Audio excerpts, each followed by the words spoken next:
Good Good evening, evening, everyone. everyone. मेरी आवाज़ मेरी आ रही आवाज आ है? रही है? हाँ मैम, आपकी आवाज आ रही है। ठीक है, तो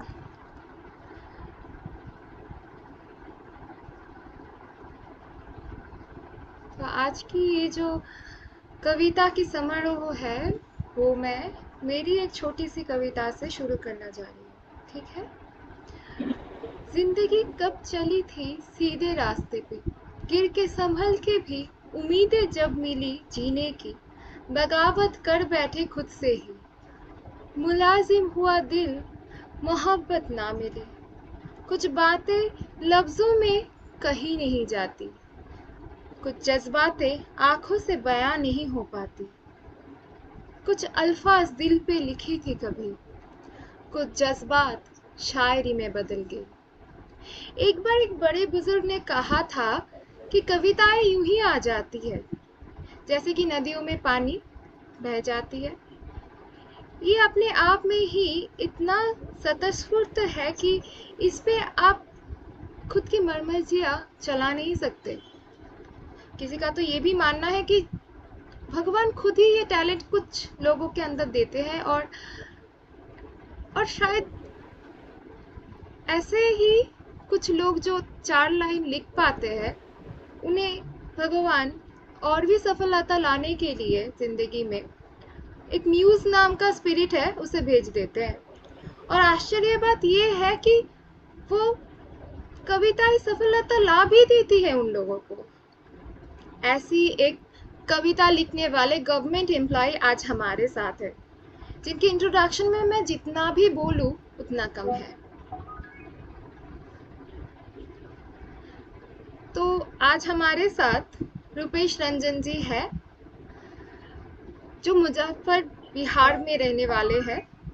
वो एक बिहार के गवर्नमेंट रेवेन्यू डिपार्टमेंट के एसएसएसओ के रूप में कार्यरत है। उन्होंने मैनेजमेंट, इंजीनियरिंग और साहित्य के क्षेत्र में बहुत सारे बुक्स अभी तक लिख चुके हैं, और उनके जो 3 बुक है जिसके बारे में आज हम लोग बात करेंगे, वो उनके नाम भी मैं बोलूँ, कुछ कहना चाहता हूँ, जीवन सार एंड फ्रेम कार्ड। आज उनकी उपस्थिति से हमारा समारोह और भी समृद्ध हो जाएगी। सर और आप सबको मेरी तरफ से इस कुछ अल्फाज, कुछ जज्बात में स्वागत है। तो मैं आज कुछ क्वेश्चंस भी करूँगी और आप सभी को भी पार्टिसिपेट करने के लिए अनुरोध करूँगी।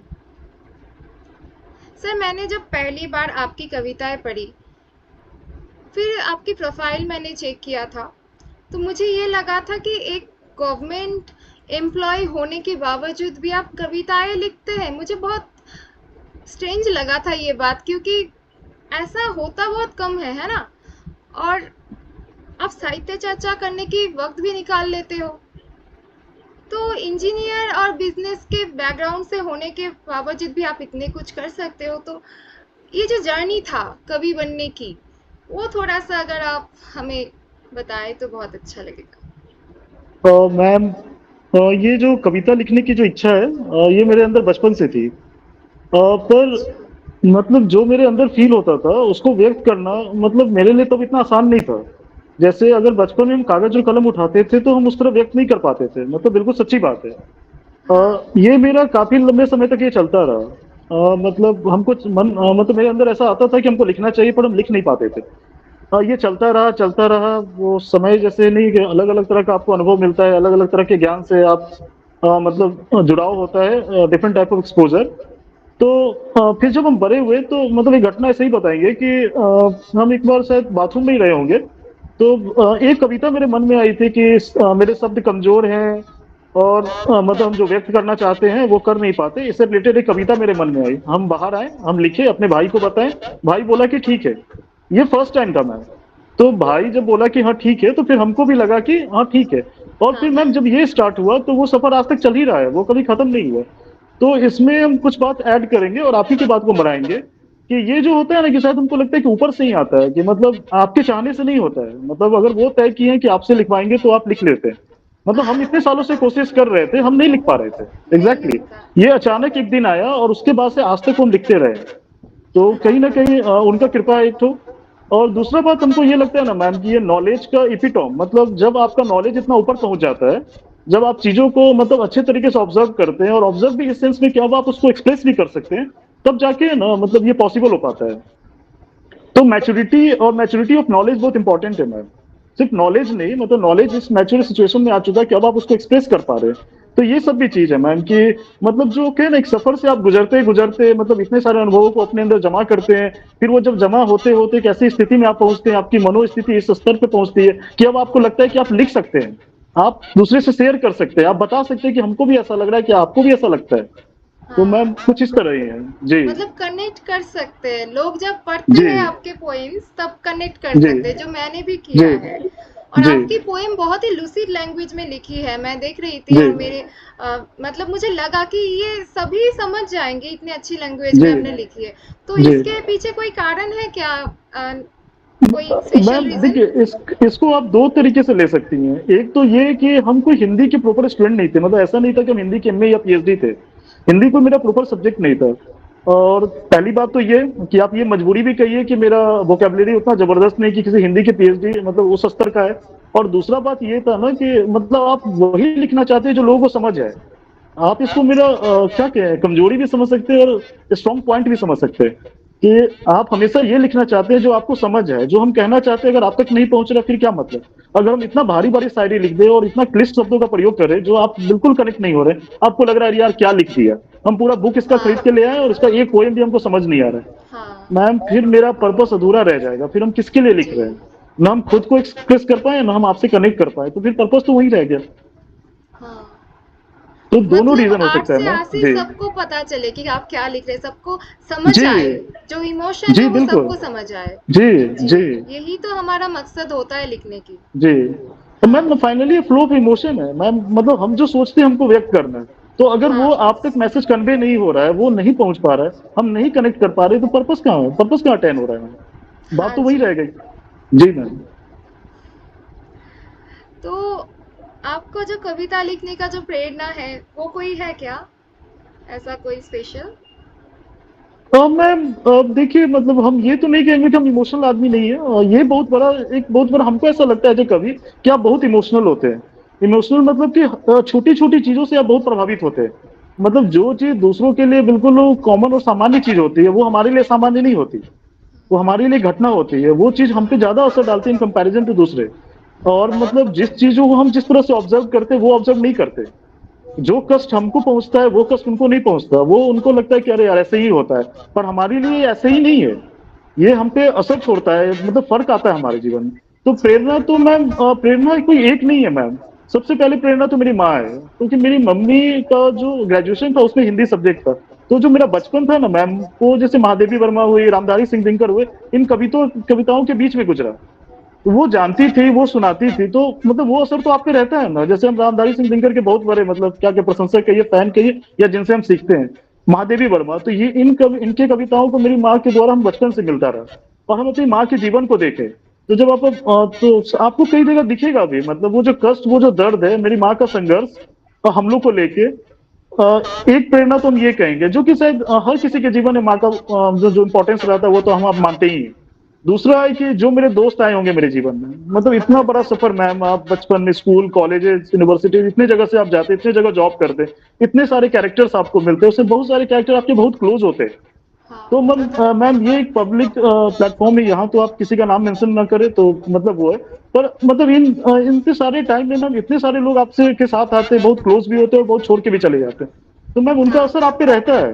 ये बिल्कुल उस तरह का है कि पेड़ का कोई साख तोड़ा गया तो साख कितना भी अलग हो जाएगा, पेड़ पे उसका मतलब क्या कहें, रह जो दाग जाएगा। बन जाता है, हाँ, दाग रह जाता है मैम। तो बस वही है कि जितने भी लोग आपसे बिछुड़ते हैं या छोड़ के जाते हैं, उनका कुछ कहीं ना दे कहीं के असर आप पे जाते हैं। रहते हैं। हाँ, जी।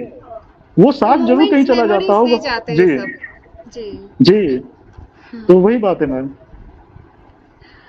तो आप किस किस चीज के बारे में लिखना पसंद करते हैं? मतलब क्या क्या टॉपिक के बारे में अभी तक सोचे हैं और लिखे हैं?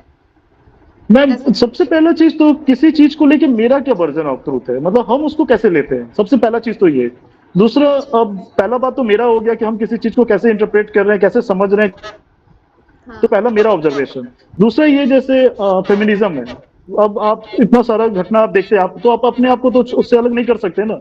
आपको जैसे कष्ट होता है उसी तो हमको भी कष्ट पहुंचता है, तो वो तो रोकने का चीज नहीं है, वो खुद पे खुद आप लिख देते हैं। वो फेमिनिज्म या ज्यादातर सोशल इश्यूज मैम, कई सारे मतलब बहुत सारे पोएम मेरे सोशल इश्यूज पे है। फिर ह्यूमन रिलेशंस पे मैम, जो मानव संबंध पे है मैम, जैसे प्रेम का महत्व, प्रेम तो मेरा मतलब क्या सबसे इंपॉर्टेंट चीजों में एक है, जो लव। मतलब इसमें हम हिंदी में ही नहीं, जब मेरे लिए पॉसिबल होता है हम इंग्लिश में भी लिखते हैं। तो मैम ये तो बहुत अच्छा। इंपॉर्टेंट है, जो लोगों का जुड़ाव एक दूसरे से, जो मानव संबंध है, इस पे मेरा मेन फोकस रहता है। उसके अलावा सोशल इश्यूज, और उसके बाद जो हम आपको बोले जो फील करते हैं चीजों को लेके, वही मतलब मेन मेरा मैम यही है। जिससे मतलब हम कहें ना कि जिससे आप हमको समझ सके और हम आपको समझ सके, मतलब कनेक्शन बेहतर हो मैम। हाँ। जी। जी।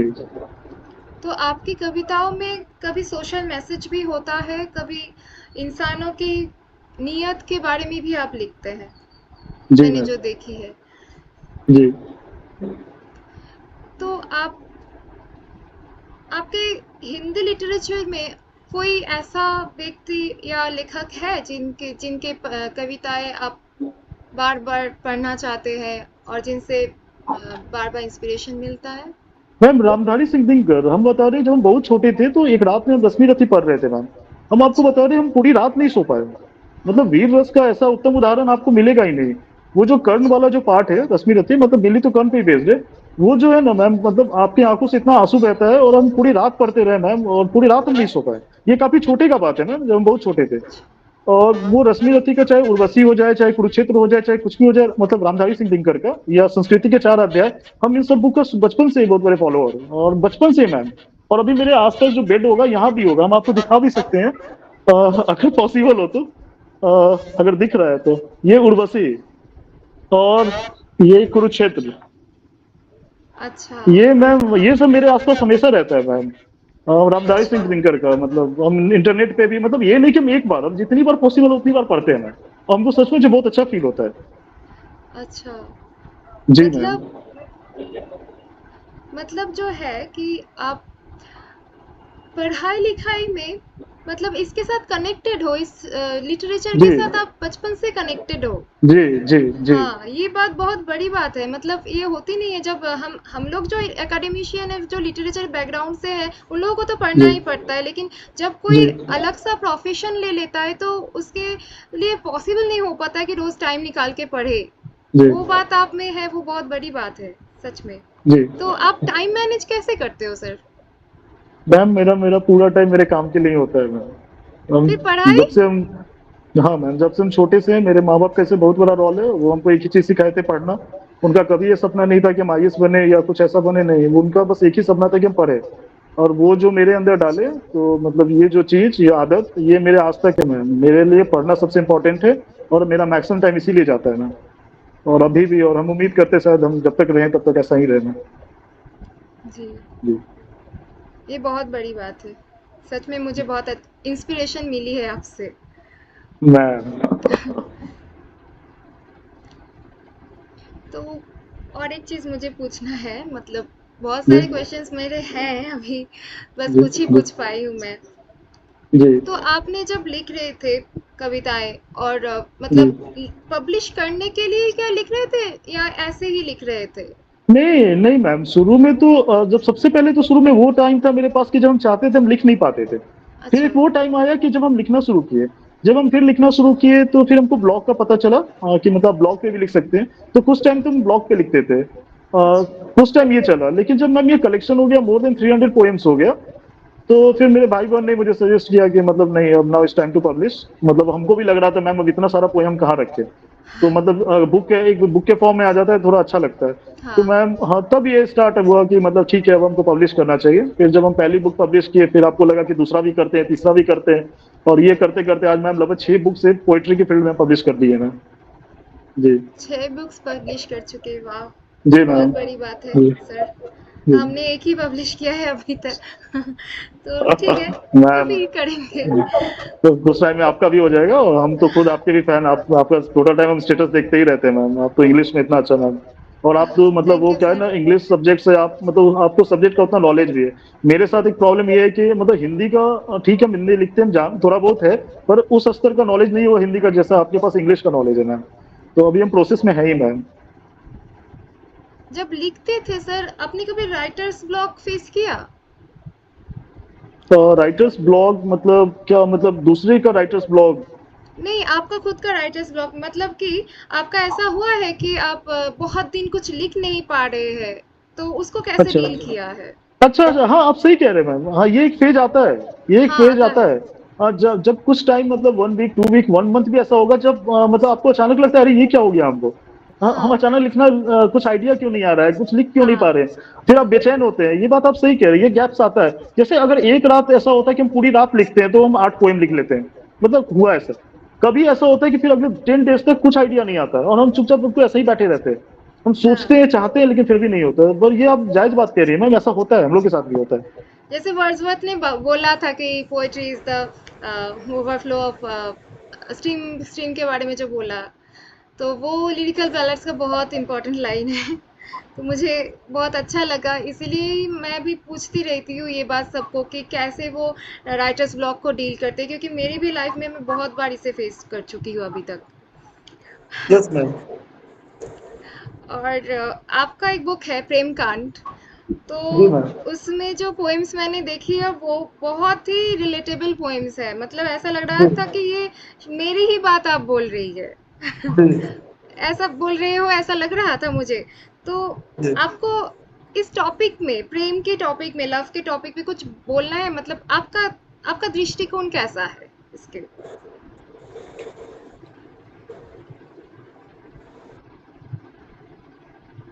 आपका विचार कैसा है इस हाँ टॉपिक के मैम ऊपर? देखिए, बात तो वही है कि ये एक ऐसा चीज है ना कि आप मतलब प्रेम पे हमको लगता है कि जैसे मतलब सबसे इंपॉर्टेंट चीज अगर इस धरती पे कुछ है तो मेरा आपका जुड़ाव, ह्यूमन कनेक्शंस, ये बहुत इंपॉर्टेंट है। माँ का अपने पुत्र के लिए, पिता का अपने पुत्र के लिए, भाई बहन हो, मेरे फ्रेंड्स हो, अगर जो ये कनेक्शन है वो किसके थ्रू है, वो लव के थ्रू ही है मैम।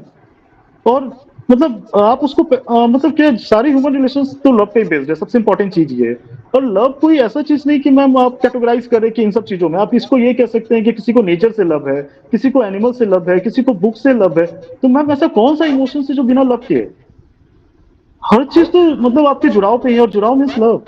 हाँ, तो लव मैम इससे कैसे मतलब हम अपने को रिलेट कर सकते हैं मैम, अलग कर सकते हैं? तो ये इतना इंपॉर्टेंट है कि हमको लगता है कि इससे इंपॉर्टेंस दुनिया में है ही नहीं। और इतने सारे लोग लिखे भी हैं मैम कि अगर मतलब प्रेम ही ईश्वर है, प्रेम ही सब कुछ है, क्योंकि अगर प्रेम नहीं है तो मानवता नहीं है, जीवन नहीं संभव है अगर प्रेम नहीं है तो। जी, अगर आप उसको जैसे कहें कि एटम्स का मीटिंग, एटम्स मिलते हैं, मॉलिक्यूल्स मिलते हैं, भाई मिलते क्या है? That's the love between them. अगर मिलते हैं तभी तो कुछ है। ये जो संसार चल रहा है वो कैसे नहीं चल पा रहा, हमारे आपके प्रेम के बीच कारण ही। ये ह्यूमन रिलेशन ही दुनिया चला रही है मैम। जी, तो एकदम लव तो सही। हर जगह है मैम, ऐसा कुछ जी। हर जगह है। प्यार तो हमेशा ही रहना जी चाहिए, जी क्योंकि जी हेटरेट से तो कुछ मिलता नहीं है। जी। तो इस चीज से हम आप अछूते कैसे रह सकते हैं मैम? तो जो चीज आपको टच करेगी और जो फील करे वो तो आप लिखेंगे, और इसका इंपॉर्टेंस भी है मैम। अब आप मतलब हम लोग तो कुछ नए हैं मैम, इतने सालों से आप देख रही हैं मतलब जो सीरिया मिडिल ईस्ट में जो होता है, इतना वायलेंस है, इतना हेट्रेड है, अलग अलग तरह का हेट्रेड है हमारे समाज में। हर किसी चीज का हाँ, क्या सॉल्यूशन है? लव ही है। हाँ, अगर आप उससे अच्छा है कि आप लव को प्रोपेगेट करें ना, इन कंपैरिजन टू हेट्रेड। कम से कम वायलेंस से तो हर हालत में लव सही होगा ना। ये नेचुरल है मैम, ये नेचुरल है। अगर आप इसको प्रोपेगेट करते हैं, अगर इसको आप बढ़ाते हैं, अगर आप मतलब क्या है इसको क्या कहें, हर तरीके से अगर आप आगे बढ़ाना चाहते हैं तो it's a better thing in comparison to violence. हिंसा से तो बहुत अच्छा है ना मैम। जी, किसी भी हालत में ये उससे अच्छा ही होगा, चाहे ये किस फॉर्म में भी हो। उससे तो ये अच्छा ही है मैम। उससे आसान भी है मैम, क्योंकि ये नेचुरली आता है हमारे अंदर। तो हम क्यों नहीं इस चीज को फॉलो करें इन कंपैरिजन टू उन चीजों के जिसका हालत आप देख ही रहे हैं। हाँ, पूरा जो गांधीयन फिलॉसफी है मतलब क्या है, और जो भी बुद्ध हुए, महावीर हुए, वो क्या है? वो प्रेम करना ही तो सिखाते हैं हमको, आपको। जीवों से जी, प्रेम, आपस में प्रेम, प्रकृति से प्रेम, और क्या है मैम? जी। जी ये बहुत ही बड़ी बात बोल दी आपने। जी मैम। तो भविष्य में आप कौन-कौन टॉपिक में लिखना चाहेंगे? मैम जो ह्यूमन रिलेशंस है वो तो मेरा सबसे इम्पोर्टेंट टॉपिक रहेगा। जो हाँ। ह्यूमन रिलेशंस, जो ह्यूमन इमोशंस है वो तो रहेगा ही, और उसके हमेशा सोशल इश्यूज मैम। मतलब अच्छा। अगर हमको लगता है कि आप अगर ये बोली कि मतलब हमको वो लग रहा है कि वो मेरे बारे में लिखा जा रहा है, हम कनेक्ट हो रहे हैं, मैम इससे बड़ा अचीवमेंट मेरे लिए कुछ नहीं हो सकता। तो अगर हम ये लिखें और वो आप पे अगर इम्पैक्ट डाल रहा है, असर अगर आप पे हो रहा है, तो और कुछ नहीं चाहिए हमको मैम। अगर एक आदमी को भी अगर ऐसा लग रहा है कि हाँ मतलब उसमें चेंज आ सकता है, वो जो लिखा जा रहा है वो सही है, उसमें जो बात कही जा रही है वो सही है, तो this is enough for me ma'am. इतना काफी है मेरे लिए। तो मेरा पर्पस हमेशा यही रहेगा मैम कि मेरा लैंग्वेज हमेशा सिंपल रहे, और हम मोर एंड मोर लिखें, और ऐसा लिखें कि लोग कनेक्ट हो, लोग को फील हो कि ये कहानी उनकी ही। मतलब हम ये कविता ऐसा लिखे भी हैं कि आपकी कविता अलग है, मेरी कविता अलग है, क्योंकि आपकी परिस्थिति अलग है तो मेरी परिस्थिति अलग है। आप अपनी कहानी के नायक है और हम अपनी कहानी के नायक है। ये जी। अच्छी बात है। ये हमारी आपकी परिस्थिति कभी एक नहीं हो सकती, हमेशा अलग जी। होगी। तो आप अपनी कविता लिखें, हम अपनी लिखेंगे। पर फिर भी अगर मेरी कविता से आप पे असर होता है, हाँ। अगर आपको लगता है कि नहीं ये बात सही कह रहा है और ये जो कहा जा रहा है अगर इसको फॉलो किया जाए तो चेंज आएगा, तो this is more than enough ma'am. इतना अगर एक आदमी के लिए भी हो जाए तो मेरे लिए बहुत है। और आपके जो जी। कलेक्शंस है, 3 कलेक्शंस के बारे में आज हम लोग बात कर रहे हैं। तो जी। उनमें जो टाइटल आपने डाली है, एक है प्रेम जी। कांड, एक है जी। जीवनसार। तो ये जो टाइटल्स आपने सोची थी, तो वो आप कैसे सोचे? मतलब आपको कैसे लगा कि मैं ये ही टाइटल इस बुक के लिए रखूं? मैम जो लाइफ रिलेटेड है, जैसे ह्यूमन इमोशंस हुए, मतलब जो मेरे क्या सोशल इशूज जिसमें ज्यादा है उनके लिए हम रखे जीवन सार। अच्छा। जहाँ पे लव रिलेटेड ज्यादा इश्यूज थे तो वहां पे हमने रखा प्रेम कांड। और जहाँ कुछ कहना चाहता हूँ, जहाँ पे शायरीज बहुत ज्यादा है, वहाँ पोयम कम है और शायरी बहुत ज्यादा है। तो ये जो मेरे अल्फाज, मेरे जज्बात, मतलब आप वही कहिए कि मैं कुछ कहना चाहता हूँ। तो बस हाँ। उसमें ज्यादा शायरी का कलेक्शन था, तो इसमें उसका नाम हमने रखा मैं कुछ कहना चाहता हूँ, समथिंग। यस मैम, उसमें ज्यादा शायरी है, पोयम कम है, और बाकी में पोयम ज्यादा है। जो लाइफ से रिलेटेड है वो अब क्या क्या है आपको, अभी एक बुक बोले ना आप, कौन सा था? जीवनसार। हाँ जीवन सर, थैंक्स मैम। और दूसरा वो प्रेम कांड, जो प्रेम से ज्यादा मतलब प्रेम पे जो बेस लेके जो आधारित है वो मैम। आप क्या चाहेंगे हमें कुछ पोएम्स, आपकी फेवरेट पोएम्स आपकी लिखी हुई और सुनाने? मैम, मैम बहुत सारे फेवरेट है, लेकिन फिर भी हम कोशिश करेंगे कि एक पोइम जरूर सुनाए आपको, जी, जो बहुत जिससे बढ़िया। आप रिलेट हो और जो करंट आपको लगेगा। पोयम का शीर्षक है मैम तसब्बुर है मेरा। अच्छा। जी। तो हम वही, दुनिया खाक में मिल जाएगी और खाक हो जाए ये दुनिया, मुझे क्या। दर्द से लिपटी है लाशें, आंसुओं का कोहराम है, फिजा में खून है, झट सूझ के झट झूठ सच के लिबास में है। नफरत आदत है और प्यार बाजार में, वफा नंगा है और कत्ल का शौक है। जिस्म खिलौना है और सब खेलने को तैयार है, और सब खेलने को तैयार है। शर्म अफसोस है और नुमाइश बेजोर है। शहर और शहर ही है, गांव तो नजर का दोष है। रुकना नहीं है, रौंद के निकल जाना है। सोचना नहीं है, अखलाक भूलने की चीज है। अखलाक मतलब प्रेम, रेस्पेक्ट। उम्मीद खत्म है और नशे का कारोबार है। आजादी तो बहाना है, खुद को सही ठहराना है। कुछ मगरूर है और ज्यादा मजबूर है। इंसानियत शर्मसार है और जनाजे अंधी दौर में। धर्म खेल है और राजनीति अखाड़ा। सब खुश है और उतने ही परेशान। दौड़ते रहते हैं और मंजिल मिलती ही नहीं है। कहने को जिंदगी है पर मौत भी बेहतर है। हवा में बेचैनी है और रूह को सुकून की तलाश। ख्वाब ही ख्वाब है और हकीकत भरमाया हुआ। तेरी आंखें बंद है इसलिए थोड़े रात है। पूछता है इंसान, खुदा तू कौन है। जी। बहुत बढ़िया, बहुत जी। बढ़िया। Thank you. तो इसी के साथ मैं अभी अपने ऑडियंस के पास जाना चाहती हूँ। आप लोग जो भी आप लोगों के अंदर क्वेश्चंस है हमारे सर के लिए, आप लोग कर सकते हैं। तो कोई अगर उनकी पोएम्स के बारे में कुछ बोलना चाहते हैं तो बोल सकते हैं। अच्छा, देवलीना भट्टाचार्य, बताइए। सर आपने जो भी कहा अभी तक, मेरी आवाज आ रही है ना? हाँ, हाँ, आ रही जी है। मैम। जी। जी। हाँ सर, जो भी आपने अभी तक कहा बहुत रिलेट किया है। कि जो ये ह्यूमन कनेक्शन है हमारा, उसी पर बेस्ड है आपका सारा वर्क।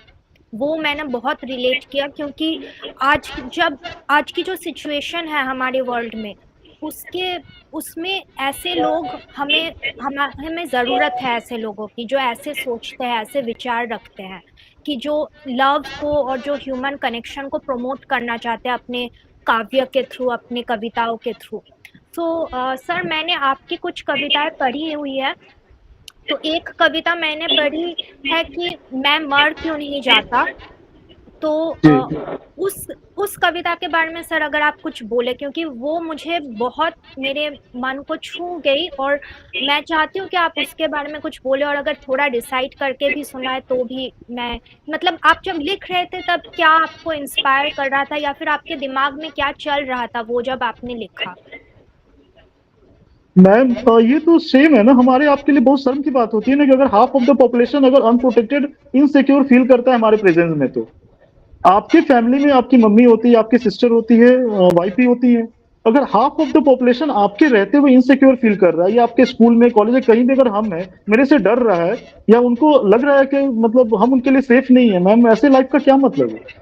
मतलब मेरा होने का कोई अर्थ ही, हम क्यों रहेंगे इस दुनिया में? अगर हम हाफ ऑफ द पॉपुलेशन को इतना डरा दिए, इतना धमका दिए कि उनको डर लग रहा है कि अगर लड़का है मर्द है तो पता नहीं है क्या कर देगा, और अगर हम होते हुए भी अगर वो सुरक्षित नहीं है, हम सुरक्षित रख भी नहीं पा रहे हैं, या मेरे एक्सप्रेशन से वो सुरक्षित महसूस भी नहीं कर पा रही है मेरे प्रेजेंस में, तो फिर मेरा होने का तो कोई अर्थ ही नहीं है मैम। ये तो बहुत शर्मसार वाली बात है ना, ये मेरे नहीं हर किसी के लिए। मतलब आप, वो कोई दूसरा नहीं है मैम, वो आपकी बेटी, आपकी बहन, आपकी माँ, आपकी वाइफ, हर कोई है। और मेरे होते हुए उसको अच्छा नहीं लग रहा है, अच्छा इस हद तक नहीं लग रहा है कि मतलब वो बिल्कुल इनसिक्योर, अनकंफर्टेबल, और वो जगह छोड़ना चाहती है, और इतना कुछ उन लोग के साथ हो रहा है, फिर हमारे आप हमको होने का हक ही नहीं है। मतलब हम कर क्या रहे हैं? मतलब जो एनिमल स्पीसीज है, बाकी तो हम पूरी दुनिया नेचर का क्या कर रहे हैं वो तो हम लोग देख ही रहे हैं, कि देख ही रहे कि पूरे प्रकृति के साथ क्या कर रहा है मानव, वो तो हम लोग किसी से छिपा नहीं है। और जो हमारा आपका हो गया, जो हम लोग जो ह्यूमन है, मतलब जो पुरुष हुए नारी, जो हाफ ऑफ द पॉपुलेशन, अगर उसके प्रति भी हम जिम्मेवार नहीं है, और अगर उसको भी हम जीने नहीं दे रहे हैं, तो फिर मैम अब इससे ज्यादा बुरा क्या हो सकता है? और इतना कुछ गलत होता है, उसको किसी से छिपा हुआ नहीं है, हर कोई जानता है। तो ये तो शर्म की बात ही है ना मैम, कि अगर मेरे फैमिली मेंबर्स अगर मेरे सामने अगर इनसिक्योर, और हम उनके लिए कुछ कर नहीं पा रहे हैं, और ये अगर मेरा सोच या किसी से अगर उनको खराब लग रहा है या अनकंफर्टेबल हो रहे हैं, तो फिर ma'am really ashamed for all of us. आप कैसे रोकिएगा? ये तो निकल ही जाता है मैम। आप कविता के थ्रू कहिए, आप स्टोरी के थ्रू कहिए, किसी भी राइटिंग से बोलिए, सड़क पे होके कैंडल मार्च निकालिए, चिल्लाइए।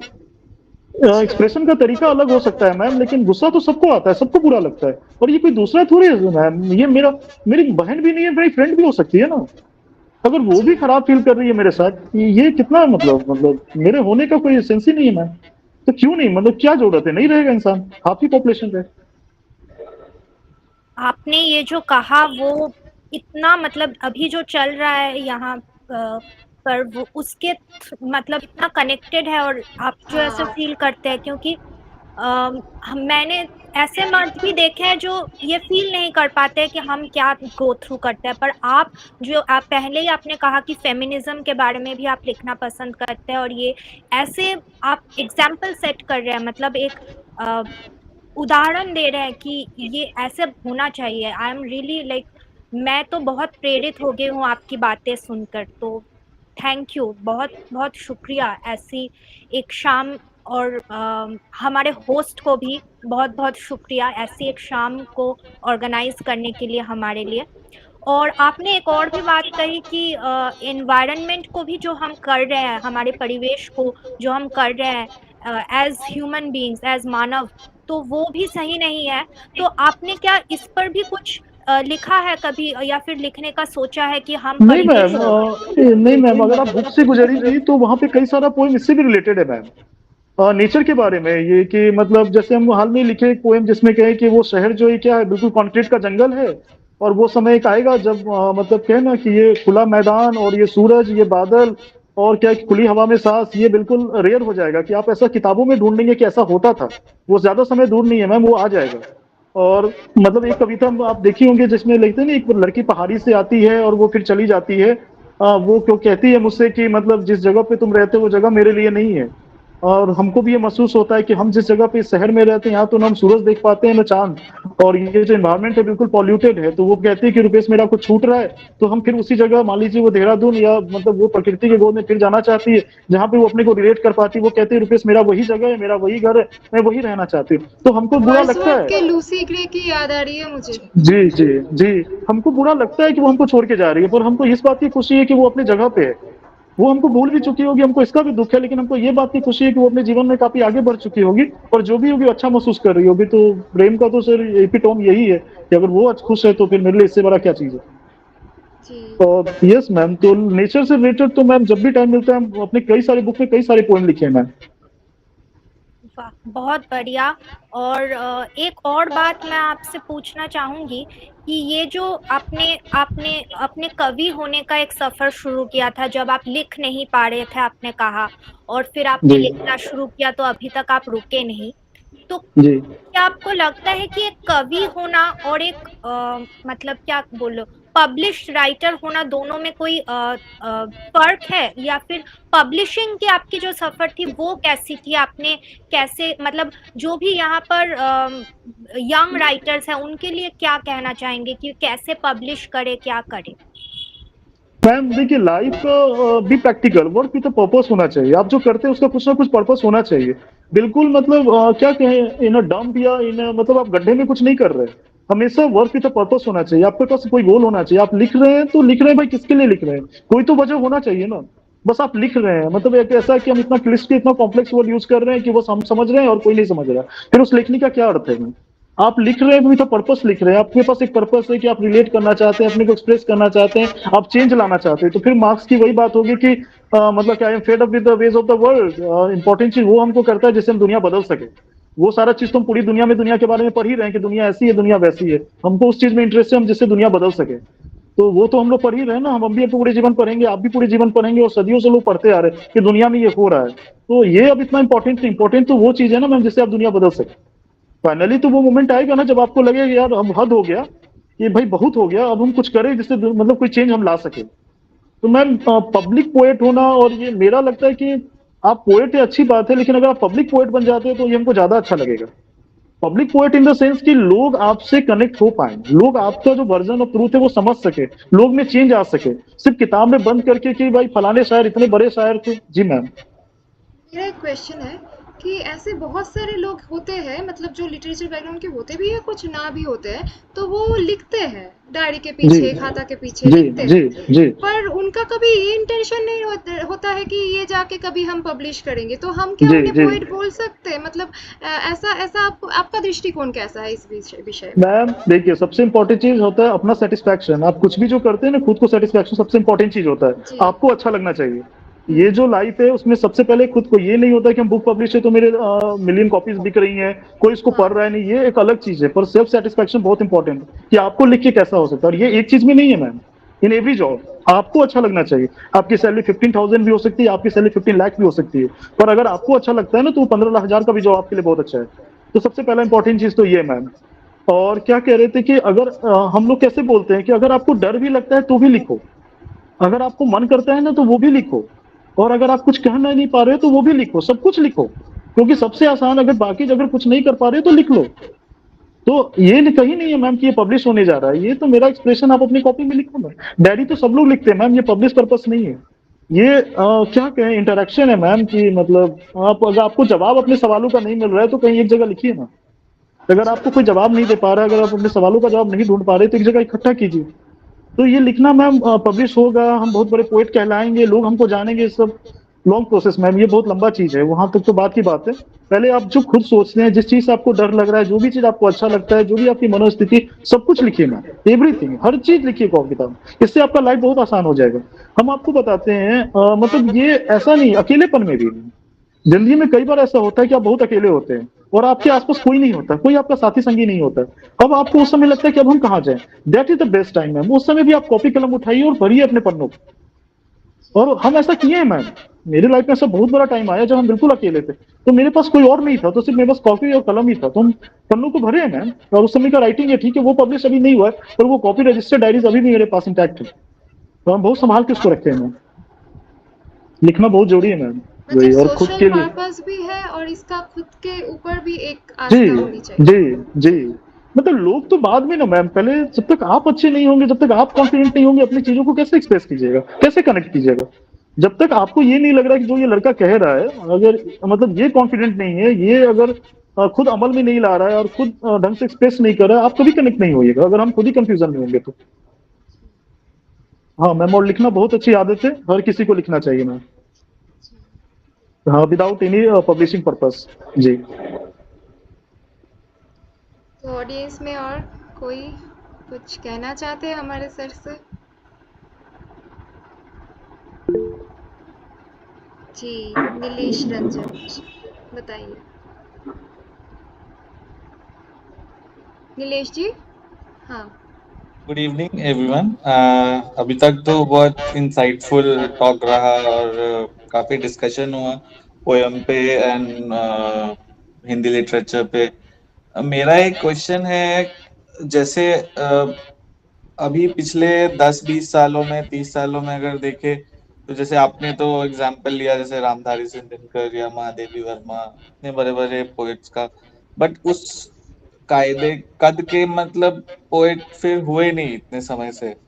तो आपको क्या लगता है कि जो हिंदी लिटरेचर या जो हिंदी साहित्य है उसका अगले 10-20 वर्षों में किस दिशा में जाएगा? कहने का मतलब वो उसको आगे लेके जाने के लिए उसको किस प्रकार का सपोर्ट सिस्टम गवर्नमेंट से या फिर इंडिविजुअल लेवल पे भी, मतलब आपको लगता है कि हिंदी लिटरेचर का आगे का फ्यूचर ब्राइट है या फिर ऐसा है कि शायद समय के साथ लोगों का हिंदी लिटरेचर के प्रति जो रुझान है वो कम होता जाएगा? क्या सोचते हैं आप इसके बारे में? नहीं, मतलब अभी इसको कई फेजेस से बांटा जा सकता है, लेकिन सबसे इम्पोर्टेंट चीज हम ये बताएंगे कि भाषा के प्रति तो थोड़ा सा कमी हो ही गया हमारी शिक्षा व्यवस्था में। मतलब जैसे हम देखते हैं, मतलब जनरल परसेप्शन बता रहे हैं आपको, जैसे मेरी मम्मी और मेरे जो पापा हैं उनका जितना लैंग्वेज पे कमांड है, वो जब मेरे स्कूल के टाइम में आया तो हमको लगा कि थोड़ा सा कम है, और अभी जब नया जनरेशन देखे तो हमको लगा कि लैंग्वेज, मतलब इंपॉर्टेंटली लैंग्वेज पे थोड़ा इंपॉर्टेंस कम देते हैं लोग। साइंस इंजीनियरिंग इस पे लोग ज्यादा ध्यान देते हैं इन कंपैरिजन टू लैंग्वेज। तो ये तो थोड़ा सा, और हम मतलब जो बच्चे आसपास जाते हैं उनका हम देखते भी हैं कि किसी का ये इंटरेस्ट अब नहीं है कि हम इंग्लिश में जाकर वो मास्टर्स करें या हिंदी में करें या संस्कृत करें, ऐसे लोग आपको कम मिलेंगे। और जहां तक रामधारी सिंह दिनकर महादेवी भाई, ये तो पर्सन इन सेंचुरी है, ये लोग तो सदियों में एक बार होते हैं। तो मतलब इन लोग का तो कोई कंपैरिजन नहीं, पर ये बात हम जरूर ये भी कहेंगे कि अब जो नया जमाना आया, जो इंटरनेट आया है, तो इंटरनेट से मतलब ऐसा हमको लगता है ना कि बहुत सारा चीज, ऐसा चीज आपको अवेलेबल हो गया है जिससे मासेस पहले कनेक्टेड नहीं थे। तो उसको देखकर बच्चे, मतलब उनके अंदर भी थोड़ा सा आता है कि हम भी कुछ करें, कुछ नया पढ़ें और कुछ अच्छा लिखें। तो ठीक है, कुछ टाइम आया होगा, लेकिन हमको फ्यूचर ब्राइट लगता है। और हमको लगता है कि हिंदी का जो, जैसे आज हिंदी दिवस है 14 सितंबर, तो हमको लगता है कि मतलब हिंदी में जो इंटरेस्ट था वो पहले से फिर बढ़ गया है। उस टाइम ऐसा रहा होगा, लेकिन हमको लगता है कि फिर से वो टाइम आए कि लोगों का हिंदी में इंटरेस्ट बढ़ा है, और लोग हिंदी पढ़ना चाहते हैं, हिंदी में लिखना चाहते हैं। और हिंदी का तो सबसे बड़ा रोल मतलब इंडियन मूवीज का है, बॉलीवुड मूवीज का है। सबसे बड़ा तो लैंग्वेज का जो मतलब जो चल रहा है हिंदी, और जो हिंदी इस स्तर पे पहुंचा, उसे बॉलीवुड मूवीज का बहुत बड़ा रोल है। तो हमको लग रहा है फ्यूचर तो बहुत ब्राइट है। जो भी नए नए लड़के, रामधारी सिंह दिनकर थोड़े बड़े हो गए, पर जो नए लोग हैं वो लिख रहे हैं, अच्छा लिख रहे हैं, अब बहुत सारे लोग लिख रहे हैं। तो हमको लग रहा है कि वो टाइम फिर से आ गया है कि लोगों का इंटरेस्ट उसमें जग रहा है और लोग काम भी कर रहे हैं। हाँ, लेकिन हमको इस बात का भी दुख है कि जो भाषा को लेके लोगों में उतना इच्छा नहीं रह गया है। जो स्कूल में हम लोग को जो हिंदी इंग्लिश पे जितना जोर डालना चाहिए संस्कृत पे, उतना इंफेसिस नहीं डाला जाता। इन कंपैरिजन साइंस, हिस्ट्री से, ये कह रहे थे आपको, फिजिक्स केमिस्ट्री बायोलॉजी मैथमेटिक्स, इस पे शायद थोड़ा ज्यादा डाला जाता है। तो अगर स्कूल सिस्टम में अगर लैंग्वेजेस पे थोड़ा और वो डाला जाए तो हमको लगता है अच्छा है, क्योंकि लैंग्वेजेस बहुत इंपॉर्टेंट है। क्योंकि अगर आप वॉटसवर्थ को नहीं पढ़े हैं, और अगर आप शेक्सपियर को नहीं पढ़े और रामधारी सिंह दिनकर को नहीं पढ़े, तो फिर आप पढ़े क्या है? और आप कार्ल मार्क्स का दास कैपिटल कह ले, या कुरान कह ले, या आप ये कहते हैं, क्या कहें आपको, मतलब हर को ये फाइनली एक लिटरेचर ही है। आप ये कह सकते हैं कि दास कैपिटल किसी दूसरे सब्जेक्ट से रिलेटेड है, कुरान एक रिलीजियस बुक हो सकती है, और आप कह सकते हैं, पर फाइनली ये सब लिटरेचर ही है। तो हाँ, तो थोड़ा सा अपने स्पेक्ट्रम को थोड़ा ब्रॉड कीजिए। तो हमको ये लगता है सब लिटरेचर है, और आप अगर इन सबको नहीं पढ़े ना, तो आपकी सोच कभी भी उस लेवल पर नहीं पहुंच सकती है। आप सीधे महाभारत पढ़ लीजिए या कुरुक्षेत्र और रश्मि रथी पढ़ लीजिए, कितना इंपॉर्टेंस है। आप ऐसे भी महाभारत की कहानियां जानते हैं, आप भी जानते हैं, हम भी जानते हैं। पर जब हम रश्मि रथी पढ़ते हैं और कुरुक्षेत्र को सेम कहानी हम पढ़ते हैं तो क्या अच्छा नहीं लगता है? और जब आप उसको उस नजरिए से पढ़ते हैं तो फिर आपका नॉलेज कितना बढ़ जाता है। तो वही बात है, क्या कहें, लिटरेचर तो बहुत जरूरी है और हम तो स्कूल और मैं गवर्नमेंट एक और सबसे सवाल इम्पोर्टेंट करते हैं। ये पूछना चाहेंगे, मतलब एक पर्सनल ओपिनियन के लिए, और भी लोग हैं इसमें, क्या मतलब आप सपोर्ट करेंगे कि एक मतलब पोएट को एक full time career as a poet बनाना चाहिए, या इट वुड बी सेफर कि आप एक जॉब करके फिर करें? क्योंकि जैसे as a full time career option choose करने के लिए इतना सिक्योर फ्यूचर आप सोचते हैं कि एक पोएट होके, फुल टाइम पोएट होके करना इजी है आज के टाइम पे, या मतलब जो एज यूजुअल जैसे आपका है, आप एक सक्सेसफुल इंजीनियर, फिर मैनेजमेंट, और फिर आपने जॉब करा, फिर आपने लिखना शुरू किया, या कोई भी जैसे कोई प्रोफेसर है या कुछ हिंदी में या इंग्लिश में कहीं पे काम करते हैं, तो उस हिसाब से तो एक सिक्योर फ्यूचर है, फिर आप एक हॉबी के तरीके से या जिस पर्पज से आप लिख रहे हैं वो ठीक है, लेकिन as a full time poet बनना, आपको लगता है कि आज के टाइम पे इसका फ्यूचर ऐसे सिक्योर है, सिक्योर करके सिर्फ पोएट बन के रहना, इज इट फिजिबल या डिफिकल्ट होता है? नहीं, डिफिकल्ट तो है क्योंकि प्रैक्टिकल तो ट्रूथ अलग है, लेकिन पैशन भी बहुत, मतलब हम क्या कहें, अगर किसी को अच्छा लगता है और अगर वो पोएट बनना चाहता है तो फिर हम कौन होते हैं रोकने वाले। अगर मेरे लिए भी अगर कोई काम, हम जैसे भी हम बोले हैं कि किसी जॉब में आपको 15,000 मिलता है, किसी 15 लाख मिलता है, लेकिन अगर 15,000 वाले जॉब से अगर को आपको सेल्फ सेटिस्फैक्शन है तो आप कैसे छोड़ सकते हैं? क्योंकि अगर आपको जो अच्छा लगता है, हम आपकी आत्मा को तो नहीं कह सकते ना कि मतलब पैसे पे तोल दें, या ये कहें कि पैसे की वजह से आप अपने जो इच्छा है उसको मार दें, ये तो हम कभी नहीं कर सकते। वो प्रैक्टिकल ट्रूथ होगा, लेकिन हम कैसे कह सकते हैं कि आप लिखना चाहते हैं, आप कवि बनना चाहते हैं तो इसलिए क्योंकि आप नहीं कर सकते आप इसलिए नहीं। हम तो गालिब से लेकर जितना इतने सारे शेर वो लोग लिखे हैं और इतना बड़े बड़े लोग लिखे हैं कि भाई मकान देने का मतलब किराया तक नहीं है और खाने को खाना तक नहीं है, लेकिन ऐसा कहाँ है कि लिखना छोड़ दिए। मतलब ठीक है, मतलब ठीक है, हो सकता है कि थोड़ा जूझना पड़ेगा, थोड़ी परिस्थितियां मुश्किल होंगी, मतलब जीवन में परेशानियां होंगी, लेकिन आप अपने पैशन को कैसे छोड़ सकते हैं अगर आपको वो काम अच्छा लगता है? तो हम तो थोड़ा अलग सोचेंगे। ठीक है, मतलब मेरा तो किस्मत ऐसा नहीं था कि हम फुल टाइम पोएट बन सके। हम, मेरे में अंदर बहुत लेट से आया, हम बहुत लेट से लिख पाए। अगर हम अपने 5 साल 6 साल की उम्र से लिख पाते तो शायद हम फुल फ्लेज पोएट ही होते। मेरे लाइफ में कोई इंजीनियरिंग कोई मैनेजमेंट नहीं आता, लेकिन मेरे साथ ये हुआ कि हम पहले नहीं बन पाए। हम इंजीनियरिंग किए, मैनेजमेंट किए, तब हम लिखने में सक्सेस हुए। तो इसको आप ट्रेजेडी कह लीजिए, क्योंकि अगर हम 5 साल 6 साल की एज से अगर लिख पाते तो मेरे लाइफ में सिर्फ पोएम ही होता, सिर्फ लिटरेचर ही होता, हम दूसरी जगह नहीं गए होते। भले हमको अगर 10,000 ही मिलता, दिस इज एनफ। हम कैसे कहें कि पैशन को आप छोड़ दीजिए, जो चीज आपको अच्छा लगता है। मुझे भी Thank कुछ कहना है इस thank you. Passion and profession के बारे में। तो मेरी जी एक अपनी ओपिनियन है कि पहले प्रोफेशन जो चूज कर रहे हो वो पैशन के साथ बैलेंस्ड होना चाहिए। अगर लाइफ में सब कुछ जी चीज़ बैलेंस्ड हुआ तो आप पैशन भी कर सकते हो, अपने फाइनेंशियली भी स्टेबिलिटी ला सकते हो।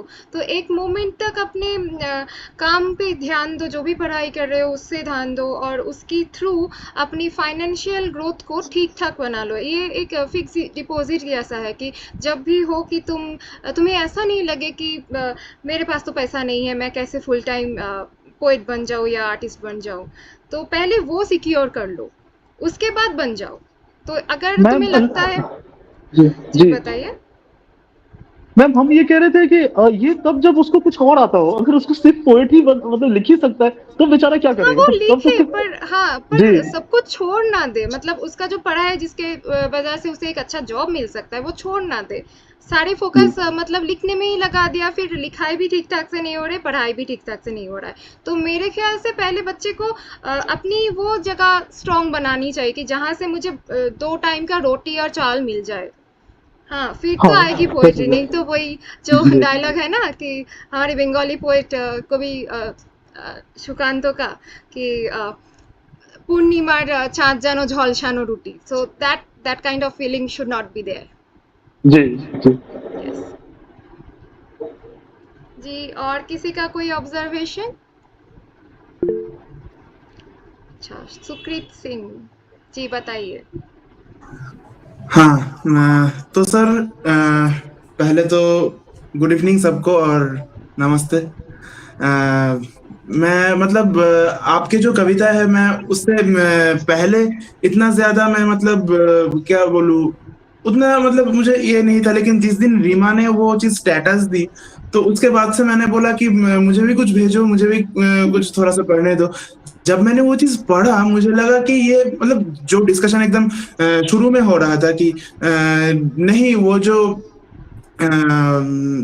देवोलना ने भी बोला वो सही, वही बात बोला जो मैं बोलूँगा अभी, कि जो कविता है वो जैसे किसी मतलब हमारे ही बारे में बोल रहा है, हमारे ही बारे में बोल रहा है। एंड मतलब एक और सबसे बड़ी ऑब्जर्वेशन है, जो मैं मतलब जितना मैंने कविता आपका ये किया, बहुत सिंपल लैंग्वेज में है, और वो चीज़ मतलब मुझे इतना अच्छा लगा कि इतना सिंपल लैंग्वेज में, जैसे कि मतलब कोई मुझसे बात कर रहा है। ऐसा लग रहा था कि कोई मुझसे डायरेक्टली मतलब वन टू वन बात कर रहा है मुझसे। ये चीज़ सर मुझे बहुत अच्छा लगा। एंड मैं कल रीमा को मैंने बोला भी था कि मुझे एक मौका देने के लिए, तो मैंने आज फिर उसने मुझे लिंक भेजी। तो मैं बस एक कविता में थोड़ा-सा आपके सामने, अगर आपकी इजाज़त हो तो, थोड़ा-सा रिसाइट कर सकूँ? जी, जी, बिल्कुल, बिल्कुल। थोड़ी थोड़ी देर पहले आपने इसी कविता का एक मतलब ज़िक्र किया कि दूर कहीं पहाड़ से आई थी। प्रेम कांड, if I am not wrong then प्रेम कांड जी, जी, कलेक्शन जी, का। जी, जी। तो कहते हैं लोग, वो दूर कहीं पहाड़ से आई थी, दूर पहाड़ में ही चली गई। वो यहाँ की नहीं थी, उसका रंग अलग था। वो यहाँ नहीं रह पाती, अच्छा हुआ वो चली गई। मैं यहाँ का ही हूँ, मेरा रंग अलग है। मैं रह लेता हूँ, मैं जी भी लेता हूँ, पर वो नहीं रह पाती। दर्द तो होता है, कसक भी है दिल में। काश रोक लेता मैं उसको, फिर भी सुकून है। वो खुश है वहां पे। इश्क है ना मुझे, चाहता हूं जो उसे, नहीं जी सकता उसके बिना। पर उसे दर्द में पर उसे दर्द में भी नहीं देख सकता। खुश होगी वो, इंद्रधनुष जैसी थी उसकी हंसी। पहाड़ों पर चढ़कर सूरज को देखती होगी, बादलों को छूती होगी, हवा के कितने पास होगी ना। पता नहीं मुझे याद करती भी होगी या नहीं। हो सकता है भूल गई होगी। आपने अपने लोगों के बीच जो है, जो चाहो अगर मिल जाए, जो ना मिला हो उसे कौन याद करे। पल पल मरता हूँ, फिर भी जीता हूँ उसे याद करके। वो खुश है, मुझे सुकून है।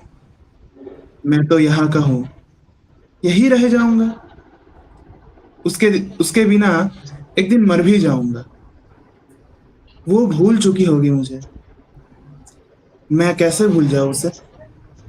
मेरा क्या बस है, मेरी क्या मर्जी। उनकी मर्जी, बस मेरा इश्क है, वो भी मेरी नहीं मर्जी।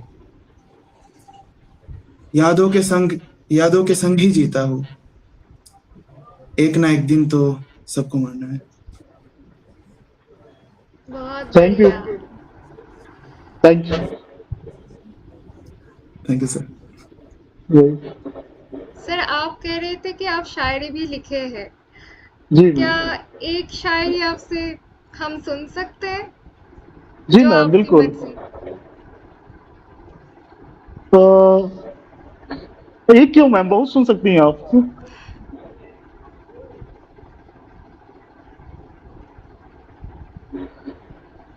तो मैम,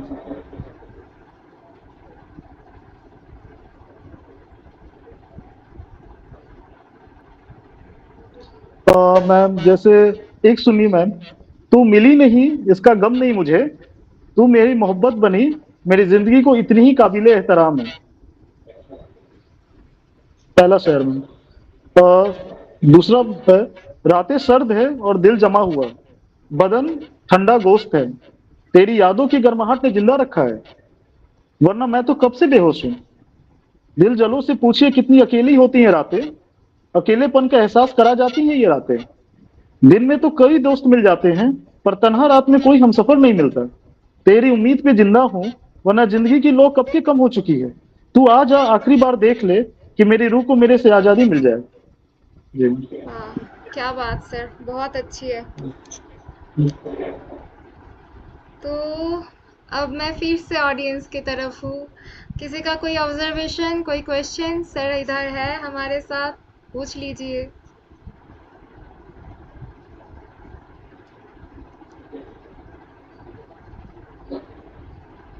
कोई हैंड रेज नहीं दिख रही है। अच्छा, सर शुक्रिया। बस एक एक चीज आपसे मतलब ठीक है, पूछना था। बताओ बताओ। हाँ सर, मतलब आपको कभी मतलब जैसे अभी रिसेंटली आपने जो शायरी बोली, इसीलिए मुझे एक चीज याद है। सर कभी आपको मतलब ऐसा नहीं लगा कि अगर आपके जो मतलब लिखी हुई कविता है या फिर जो लफ्ज है, उसमें अगर किसी ने अपना मतलब अपना सुर दिया, तो मतलब उसको अगर किसी ने संगीत में कन्वर्ट किया, तो आपको कैसा लगेगा?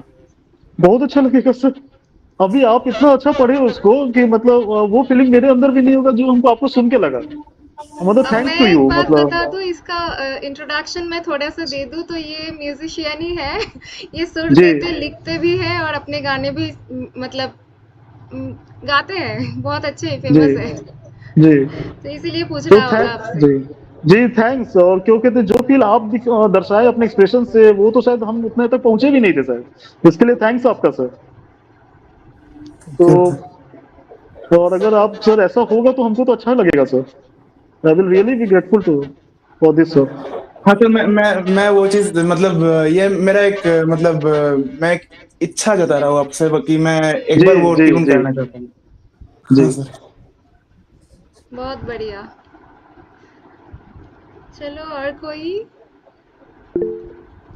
देवोलीना अगेन। यस। सर आपका फ्यूचर का क्या प्लान है? क्या आप नई किताब ला रहे हैं जो हम लोग पढ़ सकते हैं, या फिर कब लाने की सोचते हैं, या फिर कुछ ऐसा? हाँ मैम, लगभग ये 3 बुक का यहाँ डिस्कशन हो रहा है मैम। इसके अलावा 3 बुक मेरी पब्लिश हो चुकी है और भी। अ, अच्छा। जो अभी जस्ट जो सबसे लेटेस्ट में 2-3 दिन पहले ही पब्लिश हुई है, प्यार के कई रंग, प्रेम के कई रंग, pothi.com पे ही मैम। तो अभी जस्ट 2-3 दिन पहले ही पब्लिश हुई है मैम, प्रेम के कई रंग। और वो हम प्रोसेस में लगे हैं मैम। मतलब जितना भी मतलब जब तक होगा मैम हम लिखेंगे और बुक्स नए पब्लिश करेंगे मैम। अच्छा, तो ये प्रेम के कई रंग, इस टाइटल से तो समझ आ रहा है कि ये भी वो लव के बारे में है, जो जी प्यार के जी बारे में है। जी। तो कुछ सुनाना चाहेंगे इससे कि कैसा है, हमें सैंपल के तौर पे?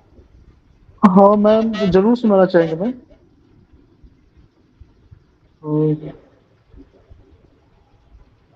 और 2 मिनट बस दीजिए मैम। जी जरूर।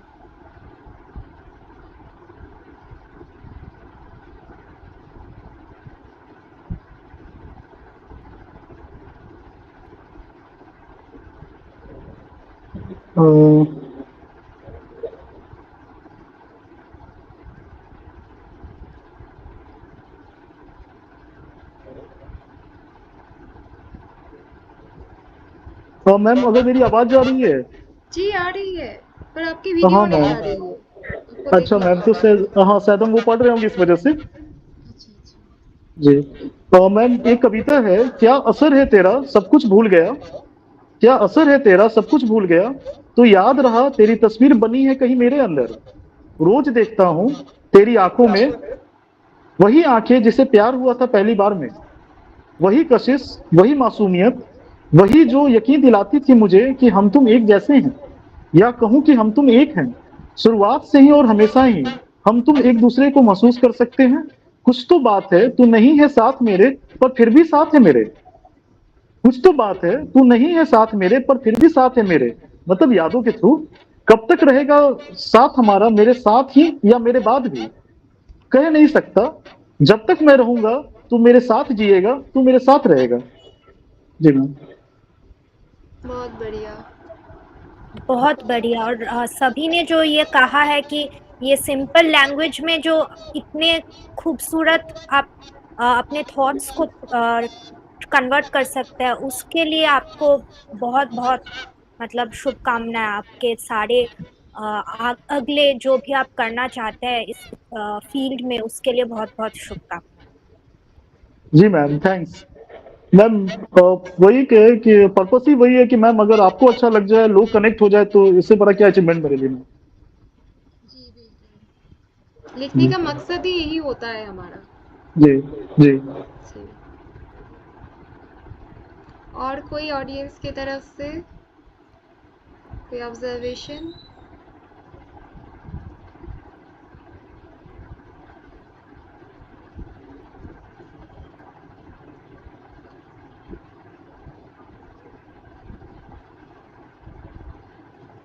लगता है किसी का कोई क्वेश्चन नहीं है। किन्हीं का शायद इंटरेस्ट, शायद कुछ ज्यादा बोर हो रहे हैं लोग शायद। मुझे तो नहीं लग रहा है। बहुत कुछ चीजें मालूम पड़ रही है, बहुत सारे नॉलेज के बारे में जी बातें हो रही है, तो जी हाँ, अगर कोई किसी का कुछ कहना है, अपने इम्प्रेशंस के बारे में भी कहना है कि पोइट्री लिखने में कैसे लगता है, वो भी हमारे साथ शेयर कर सकते हैं। ऐसा नहीं बिल्कुल। है कि क्वेश्चन ही करना है, ऑब्जर्वेशन से देना है, कुछ भी जी बता सकते हैं। जी जी, जी अंशुमाला बताइए। जी।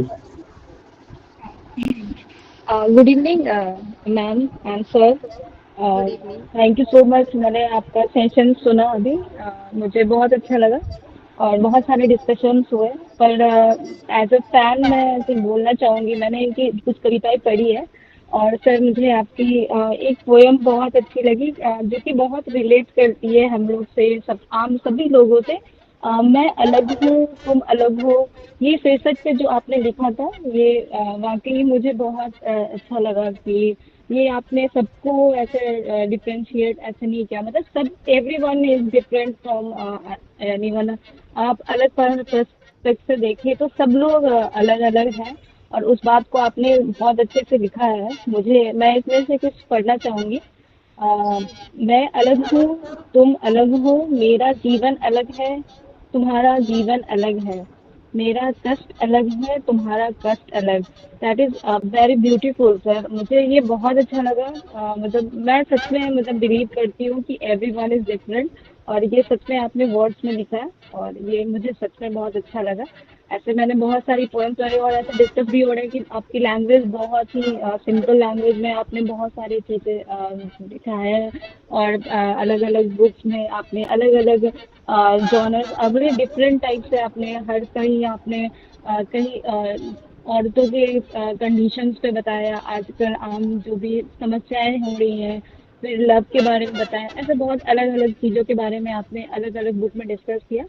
तो वो वाकई बहुत अच्छी है और लैंग्वेज भी बहुत सिंपल है, जो कि सबको बहुत रिलेट करेगी वो चीज़, तो वो वाकई बहुत अच्छी चीज़ है।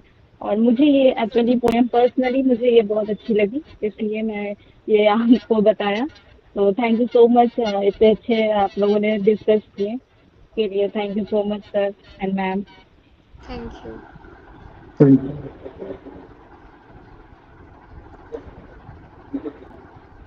तो और कोई कुछ बताना चाहते हैं पोएट्री के बारे में और हिंदी लिटरेचर के बारे में, कुछ भी? आज हिंदी दिवस भी है, तो इस वजह से अगर हाँ कोई पूछना चाहे, ये इसलिए भी आज ये डिस्कशन इम्पोर्टेंट है। जी।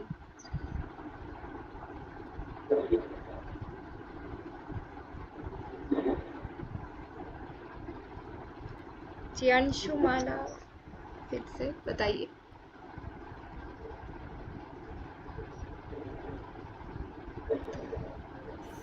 हैंड रेज की हेलो है अंशुमाला। अच्छा हेलो, प्रियदर्शन, हाँ बताइए। आवाज़ आ रहा है? हाँ आ रही है। अभी सर जो बताए, अभी जो एक बात है, हिंदी दिवस भी है आज, तो हम ये जी हिंदी के बारे में जो चर्चा कर रहे हैं, इसके बारे में एक बस छोटा सा बात बोलना चाहता हूँ। जैसे मतलब मेरा नेटिव लैंग्वेज बंगाली है, तो मैं हिंदी उतना अभी तक, इसके पहले मतलब हिंदी कुछ भी साहित्य बोलिए या कविता बोलिए, कुछ भी बहुत कम ही पढ़ा हूँ। मतलब जी हिंदी को लेके बहुत चर्चा बहुत कम रहा है, और यहाँ तक कि मैं ये भी बोल सकता हूँ कि जितना मैं अपने नेटिव लैंग्वेज में पढ़ता हूँ, कुछ भी साहित्य, कविता, कुछ भी, मैं इंग्लिश में भी उतना नहीं पढ़ता हूँ। तो जो इतना है, तो इसका एक मेन रीज़न ये है, मैं ये समझता हूँ अपने एक्सपीरियंस से, तो कि जो अपने लैंग्वेज में जो हमको जो सरलता मिलता है, जो सुकून मिलता है, वो दूसरे लैंग्वेज में हम कुछ भी चर्चा करने जाए तो पहले वो एक बाधा आता है। जो अपने लैंग्वेज में जो सुकून मिलता है, वो दूसरे लैंग्वेज में आने के लिए जितना चर्चा होना चाहिए, जितना डेप्थ में हमको उसका जाना चाहिए, उसका सार पाने के लिए, उसके लिए काफ़ी समय। तो अभी मैंने सर का कुछ कविताएँ पढ़ा, अभी जो इसमें मुझे जो पहले भी बाकी लोग भी जो जिसके बारे में बार-बार बोले हैं, तो उनके मतलब भाषा में जो एक सरलता है, इसमें मतलब एक ये अपने तरफ अट्रैक्ट करता है। ये मतलब एक तरीके से हमको जैसे लगता है कि हाँ, मतलब इस भाषा में भी, इस भाषा का सार भी, इस भाषा से भी हम रस ले सकते हैं, इस साहित्य के थ्रू। तो ये चीज़ जो है, यही मुझे सबसे अच्छा लगा। और बाकी जो कुछ कविताएँ मैंने पढ़ा सर का, एक कविता मुझे मतलब थोड़ा अलग से थोड़ा अच्छा लगा। उन कविता का जो शुरू होता है, मैं एक नए घर को आया बोल के, एक कविता है। तो ये कविता के थ्रू मतलब ये एक थोड़ा लॉन्ग कविता है, लेकिन इसके थ्रू जो एक मतलब कहानी बयां की जा रही, एक एब्स्ट्रैक्ट ग्राफिक, एक डिस्क्रिप्टिव कविता है इसमें, जो ये मतलब मेरे इंटरप्रिटेशन के हिसाब से मैं जो समझा हूँ, एक जो इसमें लिखा गया है, उसके थ्रू एक आदमी के मानसिक अवस्था के जो परिवर्तन है, जो जीवन के कई दौर में हम ऐसे जगह पे आ जाते हैं कि हमको लगता है कि हम फंस गए हैं, हम यहाँ से निकल नहीं पा रहे हैं, कि हम जो प्रयास कर रहे हैं वो व्यर्थ हो रहा है। पर उसके बावजूद एक टाइम पे हम आता है, जीवन चलता है एवं हम दूसरे पड़ाव पे जीवन पे आते हैं। उस समय पे आके हम जब पीछे मुड़ के देखते हैं, तो ये हमको समझ आता है कि वो जो दौर था, वो भी कहीं ना कहीं जरूरी था। और हम जो आज इस दौर पे हैं, उस दौर पे आने का हमको ग्रेटिफिकेशन तभी मिलता है जब हम उस पिछले दौर के से उसको कंपेयर करके हम अपने परिस्थिति को समझते हैं। इसका जो अच्छी तरह से इसमें जो वर्णन है कविता में, मुझे ये कविता बहुत अच्छा लगा। और मेन बात तो मैं यही बोलना चाहता हूँ कि ये आज हिंदी दिवस में ये शायद इत्तेफाक हो या कुछ हो, ये जो हिंदी साहित्य के प्रति मेरा जो इंटरेस्ट ग्रो हुआ आज, इसके लिए मैं सर को थैंक यू बोलना चाहता हूँ।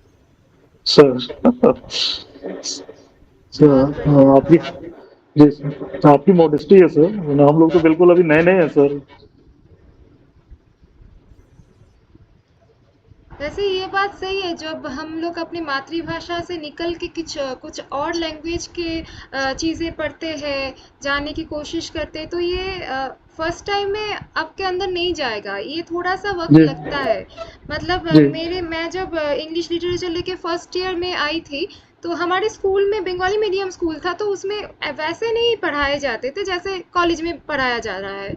तो एक झटका लगा था तब कि अरे अब तो इंग्लिश खाना भी पड़ेगा, सोना भी पड़ेगा, ऐसा लग रहा था कि सब कुछ में इंग्लिश के थ्रू में ही जाना पड़ेगा, तब जाके वो लैंग्वेज से आपका जो है दोस्ती हो पाएगी, तब जाके उसे अपना पाओगे आप। तो ये सिर्फ हिंदी लैंग्वेज में नहीं, बल्कि हर लैंग्वेज में ऐसा है। अगर मैं आज इटालिनो के बारे में बोलूँ, अगर मैं इटालियन भाषा में बात करना चाहूँ, तो मैं नहीं कर पाऊंगी, पर अब अगर मुझे एक वर्ड के मीनिंग पूछेंगे, शायद मैं बता पाऊंगी, क्योंकि मैं इटाली में नहीं रहती। हाँ, और ये बहुत मैटर करता है कि आप कौन सी जगह से बिलोंग करते हो। अगर आप हमेशा बंगाली बोल रहे हो घर में और बाहर में, तो आपको झट से इंग्लिश बोलना नहीं आएगा। पर अगर आप इंग्लिश सुन रहे हो, इंग्लिश बोल रहे हो, खा रहे हो, पी रहे हो, तब जाके इंग्लिश आ ही जाएगा आपका। तो ये कोई किसी को पुश भी नहीं करना पड़ेगा। तो लिटरेचर पे प्यार तो आ जाती है किसी भी लिटरेचर पे, मातृभाषा के बगैर जो सारे भी लिटरेचर है, पर उसको अपनाना, उससे दोस्ती करना, उससे शादी करना कुछ अलग बात है। कुछ अलग बात है जी। और ये आपको महसूस भी होता है, जैसे अगर हम किसी राइटर की किसी भी क्रिएशन को अगर हम समझना चाहते हैं तो हमको बिल्कुल उसके क्या क्या सिचुएशन और जो कंडीशन है उसको समझना पड़ता है। हाँ जी। और हम लोग कभी भी उसके जो क्रिएशन को जस्टिफाई इसलिए नहीं कर पाते क्योंकि हम कभी भी है ना रियली वहां पहुंच नहीं पाते। क्योंकि अगर किसी ने 15वीं शताब्दी में किसी इंग्लैंड में रहकर किसी पोयम को लिखा है, वो हम यहाँ बैठकर ये 2024 में और ये नए हिंदुस्तान मतलब इस नई दुनिया में रह के उसको समझ ले, इतना आसान काम नहीं होता है। ये चाह कर भी हम वहां नहीं पहुंच सकते। ये तो भाषा का डिफरेंस है ही और वो टाइम का भी डिफरेंस है। जी बिल्कुल। तो आप कभी जस्टिफाई नहीं कर सकते उसकी मेहनत को, उसकी क्रिएटिविटी को। ये थोड़ा सा होना नहीं चाहिए, पर वही बात है कि सच है, वास्तविकता है ये कि भाई आप हाँ जैसे अब मेरा हिंदी है, अगर हम लोग हिंदी में पले बढ़े हैं या जिस भाषा के साथ पले बढ़े हैं तो उस चीज को जितने अच्छे से हम समझ पाते हैं शायद किसी इंग्लिश वाले शायद उसको नहीं समझ पाएंगे, और जो इंग्लिश भाषा के साथ पले बढ़े हैं उसको शायद हम लोग उतने अच्छे से नहीं समझ सकते, और हम लोग भी जस्टिफाई नहीं कर सकते, मतलब नहीं समझ सकते कि बहुत ही नॉर्मल थिंग है ये। जी जी। और तो वही ये हम लोग जी जी बताइए।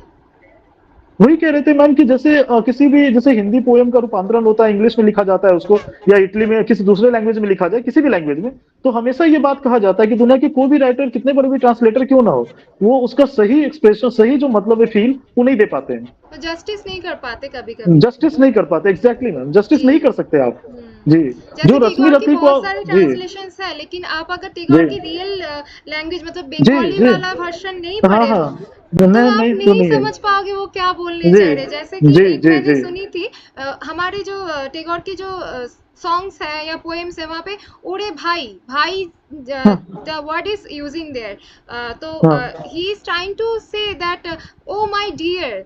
हाँ, तो हाँ ऐसे ऐसे बोलना चाह रहे, पर वो जो ट्रांसलेटर था तब का, पहले जब मतलब टैगोर की फर्स्ट में ट्रांसलेशन हो रही थी वर्ल्ड वाइड, जी, तो उन्होंने वो ओ माय ब्रदर लिख दिया, तो ये पूरा गलत किया ना। गलत जी जी जी जी यहाँ पे तो ये कोई जेंडर नहीं है, ओ भाई मीन्स हाँ माय डियर, ये बोलना चाह रहे हैं वो।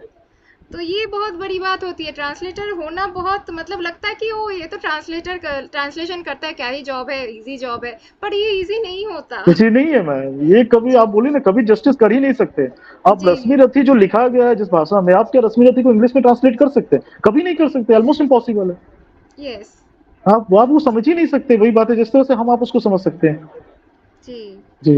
यस बिल्कुल। मैम वही, तो बस वही है मैम, एक सफर है जो चलता रहता है, हम आप कोशिश